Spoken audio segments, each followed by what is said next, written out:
I used to travel a lot for work, sales mostly, the kind of job that lands you in towns nobody vacations in. You learn to tolerate the sameness: gas stations with sticky floors, continental breakfasts of gray eggs, and motels that smell faintly of mildew and forgotten cigarettes. Most places blur together. Except for the Bramble Inn. It was off Highway 71, just past a shuttered truck stop and a defunct drive-in theater.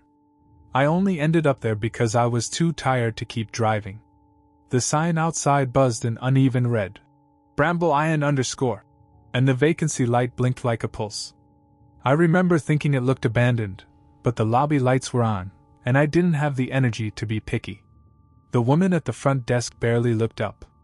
Her hair was dyed a cheap burgundy, and she wore a yellowed cardigan despite the heat. She slid over a key, an actual key, not a card, and said only, "Room 209. Upstairs. Don't open the window." I assumed that last part was a joke, the kind of small-town quirkiness you come to expect. I just nodded, took the stairs 2 at a time, and found my room at the end of a dim hallway with wallpaper that had started to curl at the corners. The room looked like every other motel room I've stayed in: stiff bedspread, humming mini-fridge, that weird hotel art painting of boats or fruit or whatever. But the window was nailed shut from the inside. 3 long, rusted nails punched right through the frame. Not screws. Not security locks. Nails. I should have gone back to the desk to ask about it, but I was too tired. I left my duffel bag on the bed and collapsed into the armchair with a bag of vending machine pretzels. I don't even remember falling asleep. What I do remember is waking up. Not all at once, more like coming up for air after being too deep underwater. The first thing I noticed was the sound.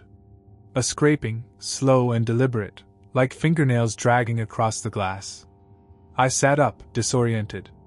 The window was just a few feet away. That's when I realized the curtains were open. I know I didn't open them. And there, outside the window, backlit by the orange glow of the motel sign, was a man. I think it was a man. He was standing just beyond the glass, forehead pressed flat against it, fogging up the pane with his breath. He didn't move. Just stared. I froze. My brain went blank with that primal, skin-prickling fear. My first thought wasn't to yell or call someone. It was to check the nails. They were still in place. He couldn't get in. That thought calmed me just enough to move. I grabbed my phone to take a picture, maybe to prove to myself later that it had really happened, but as soon as I raised the camera, the screen went black. Dead. Battery had been full when I checked in. The man outside the window smiled. His teeth were wrong, too many, too small. And then, without making a sound, he walked backwards into the dark. Not turned around. Not stepped away. Walked straight backwards, like a video in reverse. I didn't sleep. I just sat there with my back against the bathroom door, all the lights on. In the morning, the nails were gone. And the window was open. I didn't tell the front desk. I checked out without saying a word, pretending everything was fine. The woman didn't ask why I looked like I hadn't slept in a month. She didn't ask about the nails. She just slid my receipt across the counter with that same glassy stare. I drove 6 hours home, replaying it in my head. Every moment. The open curtains. The smile. The missing nails. I told myself it had to be a dream. A waking nightmare, maybe. Sleep paralysis. The brain plays tricks when you're overworked and overtired. But my hands were still shaking when I opened my suitcase that night.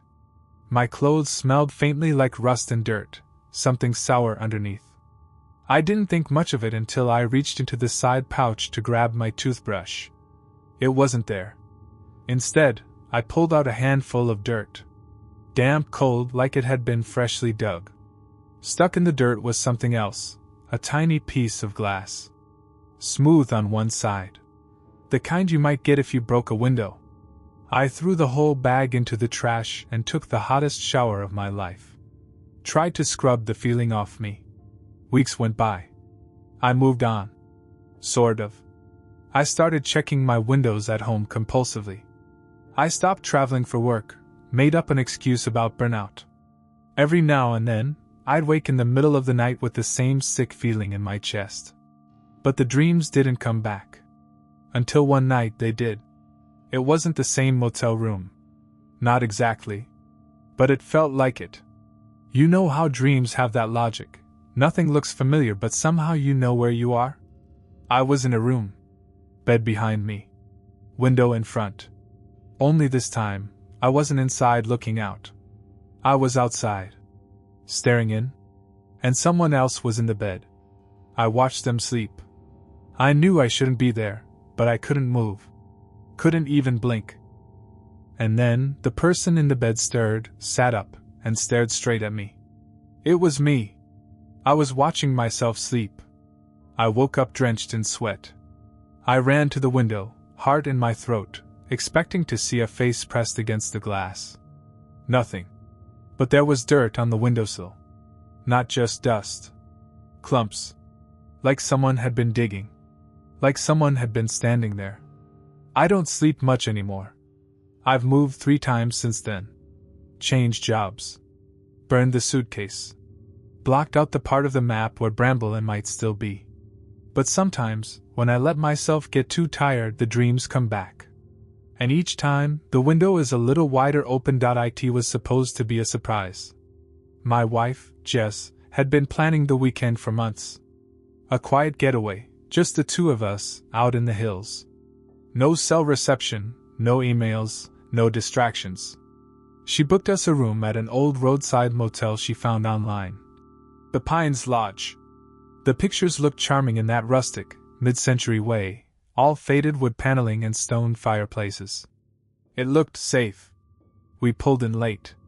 The sun had already dipped behind the trees, casting long shadows across the cracked asphalt. The sign out front flickered to life just as we parked. Vacancy, buzzed in pink neon under the motel's name. Jess thought that was quaint. I didn't. There were 8 rooms, all in a single row. Ours was number 5. The office was locked, but there was a small window with a bell. Jess rang it twice before a man appeared behind the glass. He was wearing a flannel shirt 2 sizes too big, and a name tag that just said, Lee. He didn't ask for ID. Just handed over a key and smiled without showing teeth. "Don't let the porch light go out," he said. Jess laughed and gave me a look like, what a character, but I didn't laugh. His tone had been flat, almost rehearsed. We found our room easily enough. It smelled like lemon cleaner and something underneath, something metallic. I told myself it was just old pipes. The walls were thin, the kind where you could hear the flick of a light switch next door. But the bed was soft, and the fireplace worked. It wasn't until midnight that I noticed the sign. I'd gotten up to use the bathroom. On my way back, I passed the window and paused. The porch light was still on. But just beyond it, maybe 10 feet from our window, was the vacancy sign. Except now, it wasn't buzzing pink. It was glowing red. And the letters were wrong. It didn't say, vacancy, anymore. It said, stay. I blinked. Looked again. Back to, vacancy. I stood there a long time, trying to decide if I'd imagined it. Then Jess called my name, half asleep. I let it go. The next morning, I checked the sign from the parking lot. Ordinary neon. Wires running to a box nailed to the office wall. Nothing strange. I asked Jess if she noticed anything weird about it. She frowned. Like what? Did it say anything else last night? She gave me a look. No. Just vacancy. Why? I almost told her. Almost. But I didn't want to ruin her trip. We spent the day hiking. It was good. Normal. I started thinking maybe it really had been a trick of the light. That night, around 2 a.m., I woke to a soft humming sound. It was coming from the sign again. I didn't get up right away. Just listened. Low, electronic, constant. Like an old television left on a dead channel. Eventually, curiosity got the better of me. I pulled the curtain aside. The sign was red again. But now it didn't say, "Stay," it said. "Watching." I stepped back. My heart was pounding. Jess was still asleep. I stared at the sign, waited for it to change again. And after maybe 20 seconds it did. "Listen." Then it went blank. Just black tubes and humming glass. That's when I heard the knock on the door. 3 short raps. Followed by silence. I didn't open it. I didn't sleep. The knocking didn't come again, but I couldn't shake the sense that something, was waiting just outside the door. I sat on the edge of the bed for what felt like hours, watching shadows shift across the floorboards. Jess didn't stir once. By morning, I'd almost convinced myself it had been a dream. Maybe a half-waking hallucination, just the residue of sleep deprivation and nerves. But when I stepped outside for some air, I saw it. On the concrete just outside our door, faint but unmistakable, were footprints. Bare feet. Leading right up to the door. But not away from it. That was the first time I seriously considered leaving. Jess was still asleep, and I paced the parking lot, phone in hand, hoping for a signal. Nothing. No bars. Just static where the world should have been. I walked to the office. The blinds were closed this time, the bell on the window gone. I knocked anyway. Nothing. The whole building felt like a shell, hollow and abandoned. No cars in the lot except ours, and yet all the rooms had closed curtains. At breakfast, I didn't mention the footprints. Just told Jess I wasn't feeling great and that we might want to cut the trip short. She looked disappointed but agreed. That's when we noticed the key. We'd left it on the nightstand. Now it was sitting on the floor, just inside the door, standing upright on its teeth. Perfectly balanced. I bent to pick it up. It was ice cold. Like it had been in a freezer. We packed in record time. But as we pulled out of the lot, I looked back at the sign one more time. It was glowing again. Not pink. Not red. This time, it was white. And it said, "Return." I did my best to forget it. We got home. We didn't talk about the weekend much. Jess said it wasn't as fun as she'd hoped, and I agreed. We laughed it off. That was supposed to be the end of it. Then, a week later, I woke up to find the key on my kitchen counter. Same brass motel key, same little plastic tag, room 5. I'd thrown it away. I know I had. Yet there it was, lying in the exact center of the table. Jess swore she didn't put it there. Over the next few days, things escalated. The hum returned. Faint at first, but growing stronger each night. It seemed to come from the walls. Sometimes from behind the bathroom mirror. I started sleeping with the lights on. Then, even that stopped helping. 3 nights ago, I saw the sign again. In my backyard. Just there. Glowing. Stay. No power cord. No post. Just hovering in the dark between the hedges. I blinked, and it was gone. I don't think this is about the motel anymore. I think it followed us home. And last night, around 3 a.m., I woke up to Jess standing by the window. Her back to me. I called her name once, twice. She didn't answer. When I got up and touched her shoulder, she turned around slowly, eyes wide, face pale. Her voice was flat when she spoke. "They're waiting for you." I asked who. She blinked, like waking from a trance. She didn't remember anything. The key is gone again. But I know it'll come back. And next time, I don't think they're just going to knock. I was driving through Nebraska, some forgotten stretch of highway flanked by cornfields and billboards for fireworks stands. I wasn't even supposed to be out that late, but a client canceled on me last minute, and I had nowhere else to go. The plan was to find a room, crash, and be out by sunrise. That's when I saw it, a faded blue sign that read, "Meadow Rest Motel, weekly rates, free ice." It sat just off the main road, mostly hidden behind overgrown hedges. The parking lot had one flickering street lamp and a single car, an old brown Buick, probably mid-80s, long dead. Still, the office light was on, and I figured it was better than sleeping in my car. Inside, the air smelled like mothballs and pine sol.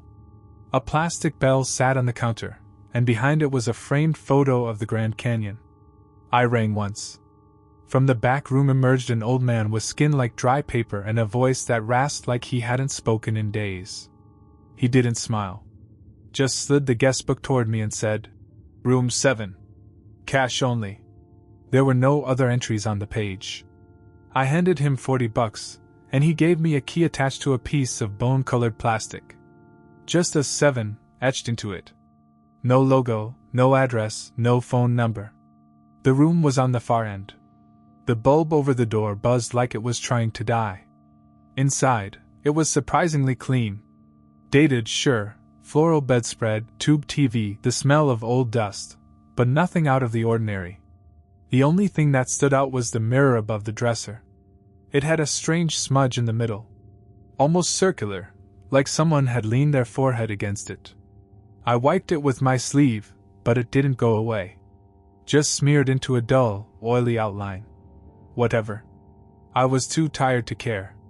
I lay on the bed, turned on the TV, and let the static buzz lull me into something like sleep. Some time later, I woke up to a noise. A tap. Then another. Slow, deliberate. It was coming from the bathroom. The lights were off in there. I hadn't gone in. Another tap. Like fingernails on porcelain. I sat up, blood pounding. "Hello?" Silence. Then, a quiet scraping. Like something being dragged across tile. I turned on the bedside lamp and stood. My heart was racing, throat dry. I opened the bathroom door in one quick motion, expecting, what, I don't know. Nothing. The bathroom was empty. But the mirror, it had another mark. This one lower, closer to the bottom. As if something had crawled up the glass. I tried to laugh it off. Told myself it was a weird reflection, some trick of the light. Until I saw the note. It was stuck in the corner of the mirror, just a torn piece of yellowed receipt paper. On it, in smudged pencil, were 5 words. "Don't fall asleep in here." I stared at it a long time. Tried to decide if it was a prank. If someone had planted it. But the room was sealed when I entered. The door had a chain. No signs of entry. Still, I packed up and left the room. I didn't check out. Didn't even take my bag. I slept in my car that night. Better safe than sorry. The next morning, I came back. Just to grab my stuff. But room 7 wasn't there anymore. At first I thought I had the wrong door. I counted twice, once forward, once backward. 6 doors. Only 6. But I remembered it clearly. I had been given room 7. I checked my phone, but I had no photos, no record of the motel at all. Not in my maps history, not in recent calls, nothing. I walked back to the office. The bell was gone. The door was locked, lights out. No closed sign, no note, just a dusty window and the same picture of the Grand Canyon behind the counter, except now, the sky in the photo was off. Darker. Like a storm was coming. I walked the property again. No guests. No sound. Just the hum of that single buzzing street lamp. Even the brown Buick was gone. That's when I started to panic. I checked every door. All locked. All unnumbered. Except one. Near the back, there was a utility shed. Padlocked. But carved into the wood, faint and uneven, were the words. "Sleepwalker stay in room." I stepped away. Something about that message hit too close. I had been sleepwalking as a kid. Once, I woke up outside our house in my pajamas, 5 blocks from home. My parents never found out how I got past the deadbolt. I left. Got in my car. Peeled out. But 10 minutes down the road, I realized something was wrong. My duffel bag, the one I'd left behind, was in my back seat. I slammed the brakes. Nearly ran off the shoulder. It was zipped. Untouched. But when I opened it, everything inside was soaked. Damp, heavy. I pulled out my clothes, my toothbrush, my phone charger. Then, from the bottom corner, I found something else. A receipt. Handwritten. The paper was old, stained at the edges. No store name, Just a date, 1987. It read, Room 7. One night. Don't let him out. There was no signature. I threw the whole bag into a ditch and drove. That was 4 months ago. Since then I've moved. Changed numbers. I keep my curtains closed. I don't take road trips. I make sure to leave every light on before bed. But the dreams still come. Always the same. I'm back in that motel room, watching myself sleep. My face slack, my body still. And behind me, in the mirror, something stirs. Not a reflection. A shape. Long fingers pressed to the glass. Something trying to come through. Each night, it gets closer. Last night it got out. I woke up gasping, drenched in sweat. The mirror across from my bed, brand new, bought from IKEA last month, had a single smudge in the center. Circular. Like a forehead had leaned against it. I checked my front door. Still chained. But on my kitchen table, sitting perfectly upright on its teeth, was a motel key. Plastic tag, bone-colored. Number etched in black. I was 23 when it happened. On my way to my sister's wedding in Idaho, I decided to break up the drive with a cheap motel stay. Nothing fancy. Just a night to rest before finishing the last leg of the trip. I pulled into a place called Silver Birch Motor Lodge. Looked like it hadn't changed since 1975, faded paint, plastic lawn chairs, and a dead vending machine blinking, ERR, in the corner of the lobby. The manager was a skeletal woman in a fleece pullover who barely looked up from her crossword. She slid me a key for room 4 and muttered something I didn't catch. I asked her to repeat it. She looked me dead in the eyes and said, "Don't talk to the man in room 3. Her tone was flat. Not a joke. Not dramatic. Just a rule. I gave a polite chuckle and nodded, like that kind of thing was normal. Room 4 was fine. It had that stale, motel smell, old AC and something that might have been bleach. The walls were thin enough that I could hear whoever was in room 3 pacing. Not angrily. Just slow, deliberate steps, back and forth. Pacing. I tried to ignore it, but it didn't stop. After about an hour, I gave up on reading and flicked on the TV. The volume drowned it out for a bit. But around midnight the pacing returned, closer now, like the guy was walking right behind the wall next to my bed. Then I heard tapping. 3 knocks. Not on the wall, but on the connecting door between our rooms. I hadn't noticed it before. Old motels sometimes have those, shared doors with deadbolts so the space can be rented as a suite. 3 soft taps. Then a whisper. "You awake?" I didn't move. Didn't speak. "Just wanted to talk," the voice said, barely audible. "Can't sleep." The voice sounded strained. Too calm. I stayed silent. The knob jiggled. Locked. "All right," the voice said. "Maybe tomorrow." I didn't sleep at all. The next morning, I went to the front desk to check out early. The manager looked surprised to see me. "Everything all right?" she asked. "There's someone in room 3, I said. "He knocked on the door between our rooms last night." She frowned. "No one's in room 3. I just stared at her. She pushed a sheet of paper toward me, the register. Room 3 was listed as vacant. No name. No payment. Just a blank row between room 2 and room 4. She saw my face and said, "You kept quiet, right?" I nodded slowly. She leaned in slightly and whispered, "He doesn't like people who talk back." I left without another word. On my way to the car, I passed room 3. The door was slightly open. Inside was pitch black. No furniture. No carpet. Just bare concrete, and walls stained like they'd seen fire. At the very back, just barely visible, was a chair. And someone sitting in it. He was facing the corner, hunched over, arms long and motionless. I didn't see his face. I didn't look long enough to try. I drove for 5 hours straight before stopping for gas. When I pulled my wallet out, something fluttered to the ground. A key. Old brass scratched. Room 3. I threw the key into the nearest trash can. I didn't even hesitate. The weight of it, the cold metal in my hand, it felt wrong, like it had been sitting in my pocket for years, gathering something I didn't want. The gas station clerk gave me a weird look as I bolted to my car. I didn't care.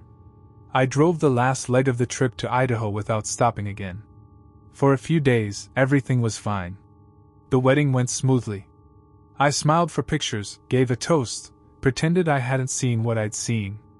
But there was something gnawing at me. A sick anticipation. Like I'd forgotten to lock a door behind me and now something was coming up the stairs. The real trouble started 3 nights later. I was in my hotel room, scrolling through photos on my phone when the screen flickered. Just a blink. Then it went black and came back to life again. But when it did, the wallpaper was different. It wasn't the default background. It was a photo. A blurry image of a motel hallway. Door number 3, slightly ajar. I dropped the phone. The air in the room changed. Heavier. Still. As if the sound had drained out of the world. Then a knock. Not at the main door. The connecting door. There wasn't supposed to be one. I'd picked the hotel specifically for its layout. Stand-alone rooms, no shared doors. But when I turned my head, it was there. Just like before. Same wood. Same chipped brass knob. 3 slow knocks. Just wanted to talk, came the whisper. The same voice. But this time, it sounded closer.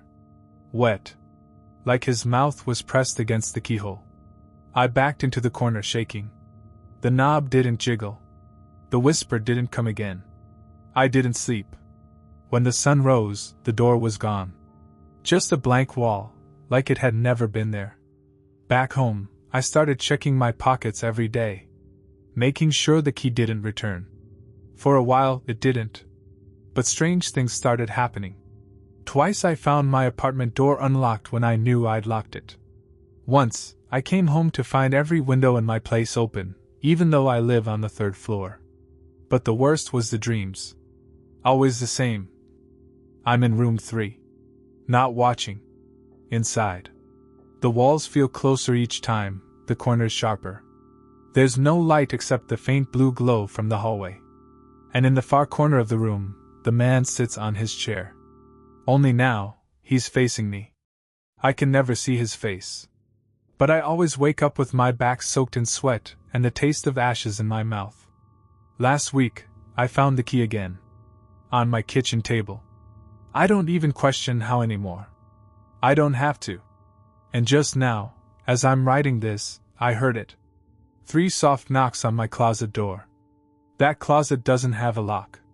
And I don't remember leaving it open. I've worked maintenance for motels my whole adult life. It's not glamorous, but it pays steady, and I like being left alone. Places blur together after a while, same flickering ice machines, same leaky faucets. But I'll never forget the days I worked at the Riverwood Motor Inn, especially the month they reopened room 112. That room had been sealed for years before I was hired. Nobody ever told me why. The manager, Bernie, used to get twitchy if you even mentioned it. Once, I joked that maybe it was haunted and he just said, "You don't want to know," and walked off. That's all I needed. I kept my head down, did my rounds, and ignored 112. The door was always shut, bolted from the outside with a rusted chain and a "storage only" sign taped to it. Then one day, the owner showed up. New guy, young, thought he could flip the place and turn a profit. First thing he wanted was every room rentable. Even the storage one, he said, smiling like he'd solved the riddle. Bernie tried to object. Didn't work. So they cut the chain, pried the door open, and asked me to clean it out. It was off. That's the best word I've got. The air in room 112 didn't feel stale, it felt wrong. Like it was too still, too heavy. The way the inside of a coffin might feel if it had thoughts. There was nothing in there except a nightstand, a chair, and one of those tacky wall lamps above the bed. Except the bed was missing. Just empty floor where it should have been. Not even indentations in the carpet. No one mentioned it. I spent an hour inside, fixing the wiring, replacing bulbs, wiping down dust. I tried to keep my back to the wall lamp. Something about the way it flickered fast, like a heartbeat. Eventually, I finished and locked up. Told Bernie it was ready. The next day, someone checked in. Alone. Young guy. Business type. Quiet. Paid for 2 nights. Didn't even ask about the room number. I gave him the key without looking him in the eye. That night, around 2 a.m., the front desk phone rang. No one spoke at first. Just a faint static, like wind across a microphone. Then a whisper. "He won't let me leave." Click. I checked the call log. Room 112. I called back. No answer. I walked down the hallway, knocked once. No response. The light under the door pulsed, soft, warm, like the glow from that same wall lamp. I bent down and tried the knob. Locked. So I left. In the morning, the room was empty. No luggage. No sheets disturbed. The bed was back. Perfectly made. But the chair was gone. I told Bernie about the call. He didn't even blink. "Sometimes they come back," he said. "Sometimes they don't." I asked what that meant, but he just walked off, chain smoking, muttering something about leaving it sealed like it was. The owner didn't care. The room was cleaned again and relisted. We didn't talk about the chair. A week passed. Then another guest checked into 112. This one was different. Middle-aged woman, dressed like she was between jobs and homes. Kind eyes. Asked for 2 nights. I almost warned her. I didn't. That night, same time, 2 a.m., the phone rang again. This time, a voice I didn't recognize. Raspy, insistent. "You left the door open." Click. I called back, no answer. When I checked the room the next morning, she was gone. Her clothes were in the closet. Her suitcase still zipped. Toothbrush in the bathroom. But no sign of her. The bed, once again, was made. Chair still missing. But now, the wall lamp had changed. The bulb wasn't standard anymore. It glowed red. Not soft, not warm. Red like brake lights in a snowstorm. Red like blood under a closed eyelid. I told Bernie we had to close the room again. He just said, "It's not up to us anymore." I stopped going near 112. Then came the final night. I was doing a last check of the rooms, making sure everything was quiet. Passing by 112, I noticed the door was open. Just slightly. No one was checked in. I radioed Bernie. No response. I should have walked away. Instead, I pushed the door open. Inside was only the chair. Nothing else. No bed. No nightstand. Just the chair, sitting in the center of the room under that red lamp. Facing the wall. The light clicked off. And someone whispered my name. I stepped back, pulled the door shut, locked it, and threw the key in the dumpster behind the building. I didn't sleep that night. When I came back the next morning, the door was sealed again. Welded shut. The storage only sign had reappeared. The chain, rusted and old, was back in place. Bernie never brought it up. A month later I quit. But sometimes, when I stay in other motels, especially the older ones, I'll hear the faint hum of a wall lamp flickering behind thin plaster. And once, in a place 3 states away, I woke up in the middle of the night, sweating, heart pounding, not knowing why. Until I saw the glow. A thin red line under the bathroom door. And just before I could speak, I heard a chair slide slowly across the tile.